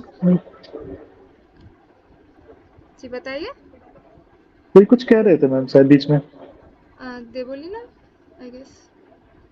हाँ सर, आप बोल लीजिए, मैं फिर कुछ थोड़ा बहुत ऐड करना था, बोल लीजिए आप। नहीं मैम हो गया, आप बताइए ना। बताओ। अरे नहीं नहीं, मैं ऐसे बीच में मैं बस यही बोलना चाहती थी कि हाँ, ये बात सच है कि हम अपने मातृभाषा में सपने अच्छे से देख पाते हैं। वो बोलता है ना कि I can dream in my native tongue. अपनी मातृभाषा में जैसे सपने देख सकते हैं वैसे किसी और भाषा में नहीं देख सकते। पर मुझे ये भी लगता है कि साहित्य जो है, जो मतलब मैं हिंदी साहित्य या इंग्लिश साहित्य या बंगाली साहित्य या किसी भी भाषा के साहित्य को बोल लूं, मतलब पूरा जो कलेक्टिव है साहित्य का, वो शायद इसीलिए बना है कि हम ये जो हमारे बीच का जो फर्क है, जो भाषा के वजह से हमारे बीच में जो फर्क है, उसको मिटा सके इस साहित्य के थ्रू, यू नो, कि हम ब्रिज बना सके कि दोनों डिफरेंट अलग अलग भाषा के इंसान के बीच में एक ब्रिज बना सके, कि वो दूरी कम कर सके। इसीलिए, और इसमें आपने जो किया है, और हम चाहते हैं कि ये भाषा हम सीखे। ये आपने जो हिंदी पोएम्स लिखे हैं उनको पढ़ के मुझे अब लगा है कि मैं भी हिंदी साहित्य को और चर्चा करूं और उसको पढ़ूं। तो ये यही बात है साहित्य की, कि जो आपने वो बीज रोपण करते हैं कि आप उस भाषा को सीखें और उसके साहित्य की भी चर्चा करें। यस मैम, और इसका एक और भी इम्पोर्टेंस है, जैसे अगर हम 2024 में लिख रहे हैं तो 100 साल के बाद सामने वाला ये समझ सकता है कि उसको थोड़ा अंदाजा हो सकता है कि अभी का सिचुएशन कैसा था। अगर हम अगर कोई फेमिनिज्म पे लिख रहे हैं या कोई सोशल इशू पे, तो वो इसको इतने आसानी से समझ सकता है 100 साल के बाद कि उस समय क्या सिचुएशन रहा होगा जिसकी वजह से पोएट को ये लिखना पड़ा। जी बिल्कुल। हाँ, तो इसका एक ये भी इम्पोर्टेंस है मैम, थोड़ा हिस्टोरिकल भी इम्पोर्टेंस आ जाता है कि उससे सामने वाले को पता चल जाता है। जैसे चंद्रवरदाई और जो 11वीं शताब्दी में जो कविताएं लिखी गई हैं, वो कविताएं जरूर राजा के सम्मान में लिखी गई हैं, पर आज भी हम उसे समझ सकते हैं कि उस समय राज दरबार कैसा था, उस समय नगर की संरचना कैसी थी, या उस समय जो जीवन का तरीका था वो कैसा था। तो मैं ये सब का भी, ये भी हिस्टोरिकल भी इम्पोर्टेंस है मैम। कनेक्शन तो है ही, मतलब कि एक समाज के लोग दूसरे से कनेक्ट हो सकते हैं, एक जगह के दूसरे से, और ये है कि आगे चल के हम एज ए हिस्टोरिकल भी मतलब हिस्टोरिकली भी उसका इंपॉर्टेंस बढ़ जाता है मैम। वो तो लिटरेचर है, तो उससे फायदा होगा ही आगे चल के हम लोग को। लिटरेचर में कोई मतलब लैंग्वेज आके वेरिएंट कर ही नहीं सकता, मुझे लगता जी है। जी। जी। और कभी और एक कविता जी हाँ, एक बहुत फेमस लाइन है कमला दास की, I can dream in one, sorry the line was I can write 3 languages, speak in 2 and dream in 1, I guess something ऐसा ही था, अगर मैं गलत नहीं हूँ तो। जी हाँ सुकृत जी बताइए। हाँ सर, मतलब यही जो एक लैंग्वेज बैरियर की जो बात है, इसीलिए मैं थोड़ा सा एक पॉइंट यहाँ पे, मतलब मुझे खुद का एक एक्सपीरियंस याद आया कि मैं खुद जवाहर नवोदय विद्यालय से मतलब एचएस किया हूँ फ्रॉम क्लास 6 टू 12th। तो क्लास 6 से पहले मेरा बांग्ला मीडियम का बोर्ड था, तो वहाँ पे इधर बंगाली और इंग्लिश, मतलब यही दो लैंग्वेज बस था। फिर जब 6 में हम नवोदय में गए, उस वक्त हिंदी में भी एक मतलब ये आ रहा था। तो उस वक्त हम लोगों का एक पोएम था कि बहुत ही फेमस पोएम है, लगभग सभी को पता है कि रहीमान धागा प्रेम का मत तोड़ो चटकाई टूटी तो घट पड़ी जाए। एक मतलब जी जी ये जी जो लाइन है, हाँ, तो ये उस वक्त सर, मतलब जब एक क्लास 6 में जो बच्चा है, उस वक्त मेरे दिमाग में ना वो चीज अभी तक मतलब खटकता नहीं था कि ये क्या बोलना चाह रहा है। लेकिन वो जी चीज जब आज after graduation, after master degree, जब मैं अपने स्टूडेंट्स को जब मैं बोलने जाता हूँ, उस वक्त मुझे याद आता है कि नहीं, ऐसा कुछ मैं पढ़ा था। तो अभी उसका इंटरप्रिटेशन ही अलग हो जाता है फिर तो जी। इसमें। हाँ और सर ये इससे आप इतना रिलेट करते हैं ना, मतलब हम आपके बिल्कुल आप जो कह रहे हैं वही हम भी, मेरे भी एक समय ऐसा आया था जब हमसे मतलब ये फील हुआ था। ये सर बिल्कुल आप रिलेट कर पाते हैं। वो जो कहता है ना कि मतलब धागा टूट गया फिर आप जोड़ नहीं, और जोड़े भी तो गांठ पड़ ही जाता है। मतलब वो आपको महसूस होता है, वो आपको अपनी लाइफ में आप रिलेट कर पाते हैं कि ऐसा होता भी है। हाँ सर, हाँ हाँ। जी।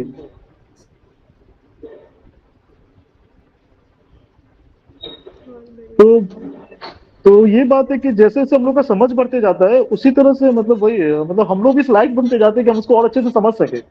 क्योंकि कई बात है कि जो मतलब किसी कहानी को आप 6 स्टैंडर्ड में पढ़े और किसी कहानी को आपके मास्टर्स पढ़े, तो आपका जो लेवल ऑफ नॉलेज बढ़ जाता है, अब शायद आप बेहतर तरीके से उसको इंटरप्रेट कर पाते हैं, अब आप शायद अच्छे से समझ पाते हैं कि वो क्या कहना चाह रहे हैं इसके थ्रू। जी। वही बात है। जी वक्त के साथ साथ हमारे दृष्टिकोण भी बदल जाते हैं। जी। और चीजों को लेने का तरीका भी, मतलब जी। कि और हमारी सोच बढ़ जाती है, और जो माइंडसेट है वो थोड़ा ज्यादा ब्रॉड हो जाता है, तो चीजों को एक्सेप्टेंस लेवल भी हमारा बढ़ जाता है, तो चीजों को शायद हम थोड़ा बेहतर तरीके से एक्सेप्ट करते हैं।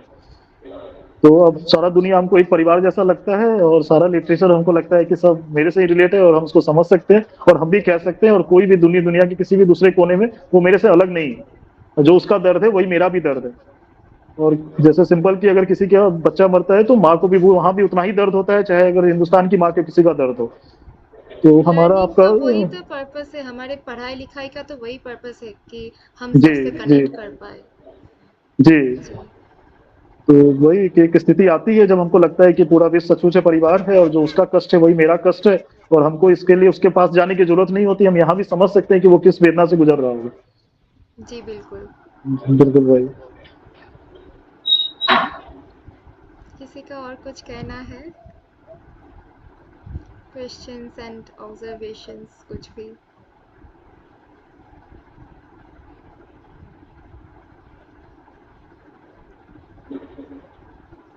इसी बीच क्या एक कविता हम पढ़े? हाँ जी। हाँ, हमको पढ़े। बिल्कुल, पढ़िए अगर ये जी। लोग साफ इंटरेस्ट जी। एक कविता है, रोशनी में लिपटी ओस, मतलब ठंड के टाइम का बात है।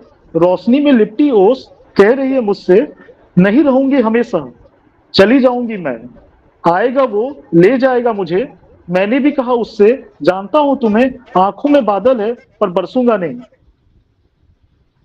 ये ठंडी के टाइम की बात है कि वो ओस जो है रोशनी में लिपटी रहती है। जब आप सुबह उठते हैं, आप देखते हैं, तो वो मतलब मेरा वो ओस हमसे कह रही है कि मतलब वो रोशनी, और जब गर्मी का टाइम आएगा तो मैं चली जाऊंगी। तो वो जो मेरे से बात कर रही है, तो वो अपना कष्ट बता रही है, मतलब जो उसको दुख हो रहा है। तो ले जाएगा मुझे, चली जाऊंगी मैं, ले जाएगा वो, ले जाएगा मुझे। मैंने भी कहा उससे, जानता हूं तुम्हें, आंखों में बादल है पर बरसूंगा नहीं। सर्दी है ना, ओस की बारी है, आज ओसी पिघलेगी, ओसी रोएगी।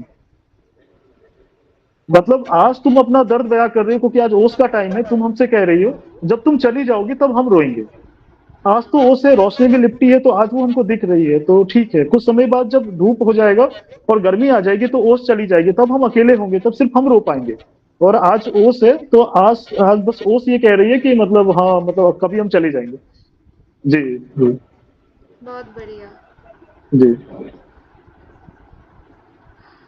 अब कोई कुछ पूछ नहीं रहे हैं, तो लग रहा है हमको कुछ ज्यादा बोर हो रहे हैं ये लोग। ऐसा बात नहीं है सर। कोई कुछ पूछिए, अगर पूछना है तो। जी कुछ भी।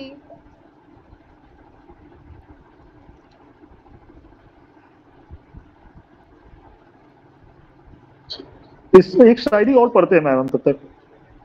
जी बिल्कुल। जी। चांद भी शर्माता है देख के तुझे, चांद भी शर्माता है देख के तुम्हें, और तारे भी गिरते हैं जमीन पर बस प्यार में मेरे। सूरज भी उठता है देखने को तुम्हें, आसमान भी जलता है जमीन, हवा भी बहती है छूने को तुम्हें, बारिश भी होती है मिलने को तुमसे, रात भी अकेली होती है तुमसे कुछ बातें करने के लिए, दिन भी लंबी होती है बस तुम्हारे इंतजार में, और मैं कितना खुशनसीब हो, तू जिंदा है बस मेरे लिए। वाह, बहुत बढ़िया। तो क्या सभी को चुप रहना है? किसी को कुछ बोलना नहीं है? हम सर की बातें सुन के इतना मुग्ध हो गए हैं कि हम बोल नहीं पा रहे हैं, और लेकिन हम सुन रहे हैं सब कुछ, और उसको मतलब अपने अंदर, मतलब अपने माइंड में प्रोसेस बिठा रहे नहीं हैं। कर पा रहे हम अभी। हाँ, माइंड में बिठा रहे हैं, क्योंकि सर से बहुत कुछ सीखने को भी मिल रहा है हमें, क्योंकि वे बहुत एक एक्सपीरियंस्ड इंसान है, इतना एक्सपीरियंस किया है लाइफ में, और उससे आकर कविताएं लिख रहे हैं, तो उनसे सीखने को भी हमको बहुत कुछ मिला है आज। तो बस यही है कि बहुत बहुत शुक्रिया आप दोनों को कि आपने ये आज हमें इतना अच्छा सेशन गिफ्ट किया, क्योंकि इस सेशन से हम सबको कुछ ना कुछ घर लेके जाने को मिल रहा है, कि हम कुछ अपने साथ लेके जा रहे हैं इस जी सेशन के बाद। बिल्कुल। मुझे भी बहुत कुछ सीखने मिला सर के पास से। तो मेरे ख्याल से अभी हमारे सेशन का एंड की टाइम आ गई है, जब कोई कुछ पूछ नहीं रहा है। जी जी। चलो इसी के साथ तब इस अमृतमय शाम को हम समाप्त करते हैं। सर आपको हमारी तरफ से बहुत सारे शुभकामनाएं, और आपके नेक्स्ट जो किताब आएंगे, आपके बुक्स आएंगे, उसके बारे में भी हम पढ़ेंगे, उसके कविताएं और भी कविताएं हम पढ़ेंगे आपके, और आपकी रचनाओं को शुभकामनाएं, उनकी सक्सेस को, और आपकी सक्सेस को, इस जर्नी में आपको और भी सफलता मिले, यही चाहेंगे हम। फिर कभी हम ऐसे शाम के अरेंज करेंगे और आपकी कविताएं सुनेंगे। तो मैम थैंक्स आपका भी कि अपॉर्चुनिटी देने के लिए, और इन लोग का भी, सारे जो गेस्ट थे वो इतना मतलब क्या कि पेशेंटली सुने, धैर्यपूर्वक, उनका थैंक्स। क्योंकि इतना भी टाइम दिए तो मतलब थोड़ा सा मुश्किल होता ही है किसी के लिए भी अपने शेड्यूल में से इतना टाइम निकालना। तो सबका थैंक्स, और मतलब वो इस मतलब इस जो डिस्कशन था उसका हिस्सा बने, मेनी मेनी थैंक्स हर किसी के लिए। शुभ रात्रि then everyone. Thanks for joining. Thank you ma'am, thank you to each everyone. Thank you sir. Thank you everyone.